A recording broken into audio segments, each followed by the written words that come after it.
Hello friends, MG motivation में आप सभी का स्वागत है।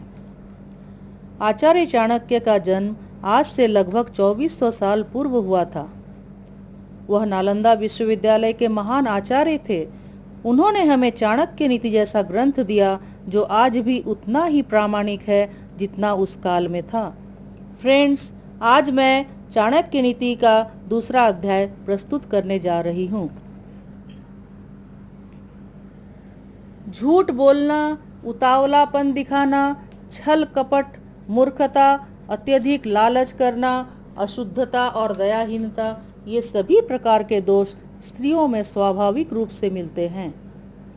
भोजन करने तथा उसे अच्छी तरह से पचाने की शक्ति हो तथा अच्छा भोजन समय पर प्राप्त होता हो, प्रेम के लिए अर्थात रति सुख प्रदान करने वाली उत्तम स्त्री के साथ संसर्ग हो, खूब सारा धन और उस धन को दान करने का उत्साह हो, ये सभी सुख किसी तपस्या के फल के समान है, अर्थात कठिन साधना के बाद ही प्राप्त होते हैं। जिसका पुत्र आज्ञाकारी हो, स्त्री उसके अनुसार चलने वाली हो, अर्थात पतिव्रता हो, जो अपने पास धन से संतुष्ट रहता हो, उसका स्वर्ग यहीं पर है।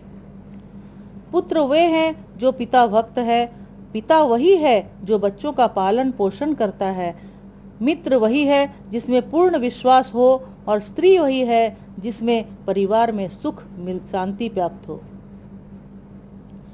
जो मित्र प्रत्यक्ष रूप से मधुर वचन बोलता हो और पीठ पीछे अर्थात और प्रत्यक्ष रूप से आपके सारे कार्यों में रोड़ा अटकाता हो, ऐसे मित्र को उस घड़े के समान त्याग देना चाहिए जिसके भीतर विष भरा हो और ऊपर मुंह के पास दूध भरा हो। बुरे मित्र पर अपने मित्र पर भी विश्वास नहीं करना चाहिए, क्योंकि कभी नाराज होने पर संभवतः आपका विशिष्ट मित्र भी आपके सारे रहस्यों को प्रकट कर सकता है। मन से विचारे गए कार्य को कभी किसी से नहीं कहना चाहिए, अपितु उसे मंत्र की तरह रक्षित करके अपने कार्य को करते रहना चाहिए। निश्चित रूप से मूर्खता दुखदायी है और यौवन भी दुख देने वाला है, परंतु कष्टों से भी बड़ा कष्ट दूसरे के घर पर रहना है। हर एक पर्वत में मणि नहीं होती और हर एक हाथी में मुक्ता मणि नहीं होती। साधु लोग सभी जगह नहीं मिलते और हर एक वन में चंदन के वृक्ष नहीं होते। बुद्धिमान लोगों का कर्तव्य होता है कि वे अपनी संतान को अच्छे कार्य व्यापार में लगाएं, क्योंकि नीति के जानकार व सद्व्यवहार वाले व्यक्ति ही कुल में सम्मानित होते हैं। जो माता पिता अपने बच्चों को नहीं पढ़ाते, वे उनके शत्रु हैं। ऐसे अपढ़ बालक सभा के मध्य में उसी प्रकार शोभा नहीं पाते जैसे हंसों के मध्य में बगुला शोभा नहीं पाता। अत्यधिक लाड़ प्यार से पुत्र और शिष्य गुणहीन हो जाते हैं और ताड़ना से गुणी हो जाते हैं। भाव यही है कि शिष्य और पुत्र को यदि ताड़ना का भय रहेगा तो वे गलत मार्ग पर नहीं जाएंगे। एक श्लोक, आधा श्लोक, श्लोक का एक चरण, उसका आधा अथवा एक अक्षर ही सही या आधा अक्षर प्रतिदिन पढ़ना चाहिए। स्त्री का वियोग, अपने लोगों से अनाचार, कर्ज का बंधन, दुष्ट राजा की सेवा, दरिद्रता और अपने प्रतिकूल सभा, ये सभी अग्नि न होते हुए भी शरीर को दग्ध कर देते हैं।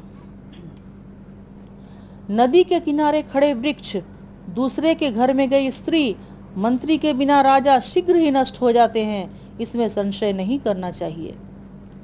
ब्राह्मणों का बल विद्या है, राजाओं का बल उनकी सेना है, वैश्यों का बल उनका धन है और शूद्रों का बल छोटा बनकर रहना अर्थात सेवा कर्म करना है।